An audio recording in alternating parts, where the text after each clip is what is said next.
ગાંધીનગર ખાતે રાજ્ય કક્ષાનો કિસાન સન્માન સમારોહ યોજાયો। ગાંધીનગર ખાતે યોજાનાર રાજ્ય કક્ષાના કિસાન સન્માન સમારોહમાં વડાપ્રધાન નરેન્દ્રભાઈ મોદી કરશે વર્ચ્યુઅલ સંબોધન। મુખ્યમંત્રી ભૂપેન્દ્રભાઈ પટેલ, કૃષિ મંત્રી શ્રી રાઘવજી પટેલ તેમજ કૃષિ રાજ્યમંત્રી શ્રી બચુભાઈ ખાબડની રહેશે પ્રેરક ઉપસ્થિતિ। વડાપ્રધાન શ્રી બિહાર ખાતેથી પ્રધાનમંત્રી કિસાન સન્માન નિધિ યોજનાનો 19મો હપ્તો રિલીઝ કરશે। 19મા હપ્તા હેઠળ ગુજરાતમાં 51.41 લાખથી વધુ ખેડૂત પરિવારોને મળશે ₹1,148 કરોડથી વધુની સહાય। કૃષિ મંત્રી શ્રી રાઘવજી પટેલે તેવું જણાવ્યું છે।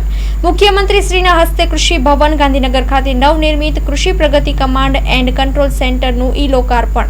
મુખ્યમંત્રી શ્રી રાજ્યભરમાં ટેકાના ભાવે તુવેર પાકની ખરીદીનો પણ શુભારંભ કરાવશે। કાર્યક્રમમાં રાજ્યના પ્રગતિશીલ ખેડૂતોને મુખ્યમંત્રી શ્રીના હસ્તે સન્માનિત કરવામાં આવશે। રાજ્યભરમાં યોજાનાર કાર્યક્રમમાં આશરે 2.5 લાખથી વધુ ખેડૂતો જોડાશે। વડાપ્રધાન શ્રી નરેન્દ્રભાઈ મોદીના પ્રેરક ઉપસ્થિતિમાં બિહાર ખાતે યોજાનાર રાષ્ટ્રીય કિસાન સન્માન સમારોહ દરમિયાન દેશના ખેડૂતો માટે પ્રધાનમંત્રી કિસાન સન્માન નિધિ યોજનાનો 19મો હપ્તો રિલીઝ કરવામાં આવશે।